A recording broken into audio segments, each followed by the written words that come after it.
বিয়ের কোণে তুই আবার বাইরে যাবি কি রে? আর সন্ধ্যাটা তোর উপর রাগ করেনি, তুই শুধু শুধু ভাবছিস। ওই তো সন্ধ্যাদা, দেখো না সোমদাদা, মিনু তো তোমার জন্য পুরো পাগল হয়ে গেছে। বাবা, এত অল্প সময়ে এত প্রেম!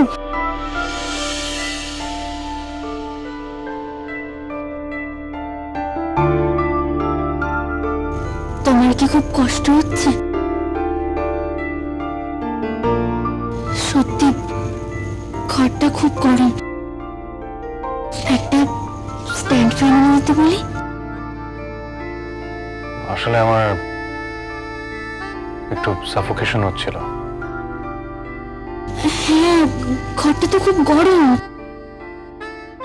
হ্যাঁ মানে এত লোক একসঙ্গে থাকলে গরম তো লাগবেই। ঠিক, একটা কাজ করি, আমরা বরঞ্চ বাইরে যাই, ওরা একটু রেস্ট নিক। হ্যাঁ হ্যাঁ, চলো চলো চলো আমরা যাই। ভালো, ওঠো।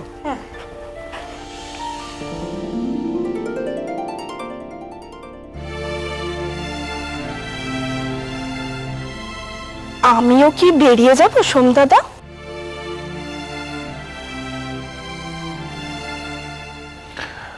না, আমি একটু শোবো। হ্যাঁ, শোনো না, দাঁড়াও, আমি সব ব্যবস্থা করে দিচ্ছি।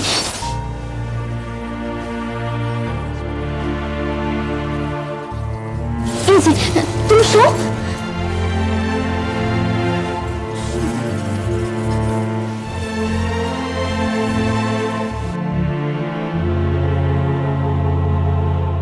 এবার একটা হাত চোখের উপরে চাপা দাও,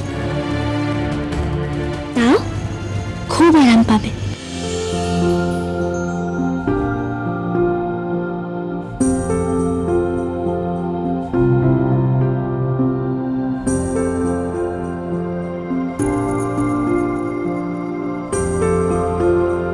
কি করবে এটা? কথা বলিস না, ঘুম ভেঙে গেলে ও খুব রেগে যাবে।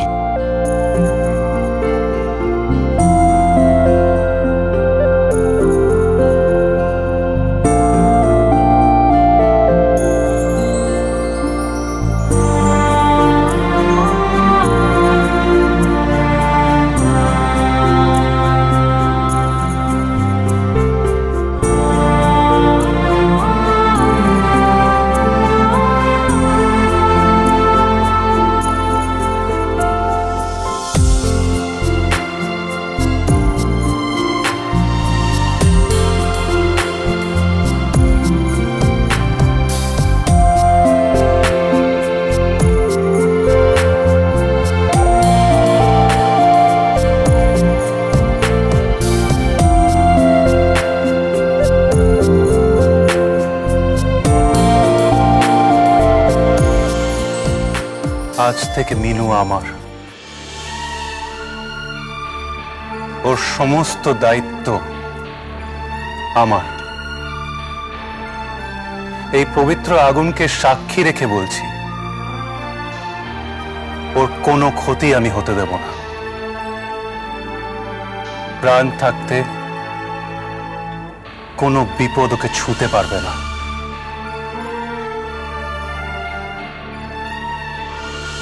আমিও এই পবিত্র অগ্নিকে সাক্ষী রেখে বলছি, সুখ দুঃখ বিপদ আপদ যাই আসুক না কেন, সব কিছু দুজনের মধ্যে ভাগ করে নেব। আজ থেকে তোমার সুখ আমার সুখ, তোমার দুঃখ আমার দুঃখ। কথা দিলাম।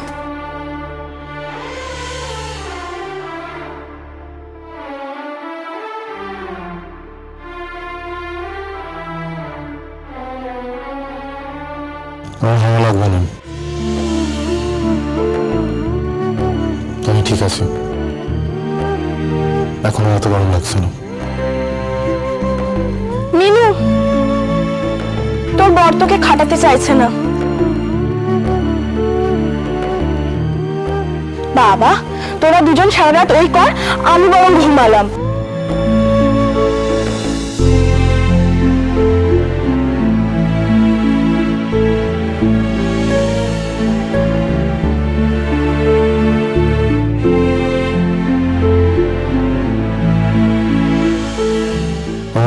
কাউকে জেগে থাকতে হবে না। সবারই সারাদিন কষ্ট হয়েছে, সবাই রেস্ট নিক। বললেই হলো। যদি তোমার হঠাৎ ঘুম ভেঙে যায়, আবার কষ্ট হয়, তখন আমি তোমার জন্য জেগে থাকবো।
শোন,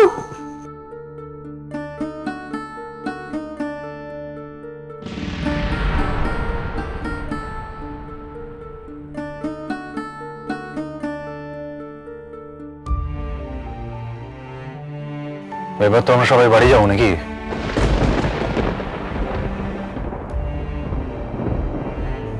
আর কতক্ষণ চলবে তোমাদের এইসব?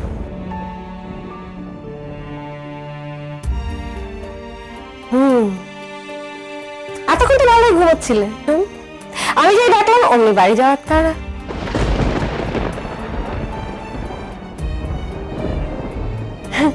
হ্যাঁ, যাও যাও, ফ্রেশ হয়ে নাও, গিয়ে যাও। গরম লাগছে বলে সবাইকে বাসর ঘর থেকে বার করে দিয়ে বইয়ের কোলে তো ভালোই ঘুমালে সোম দাদা।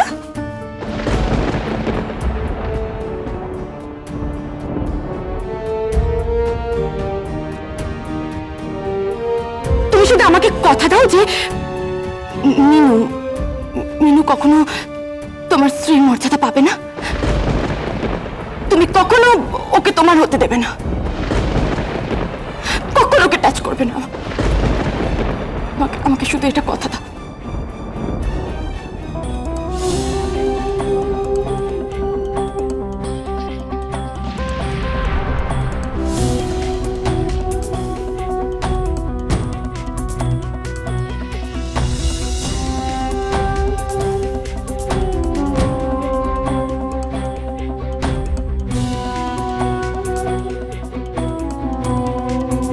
আচ্ছা তুলি, মিনুকে এবার রেডি করে দে, আমাদের বাড়ি ফিরতে হবে কিছুক্ষণের মধ্যেই। বাজলো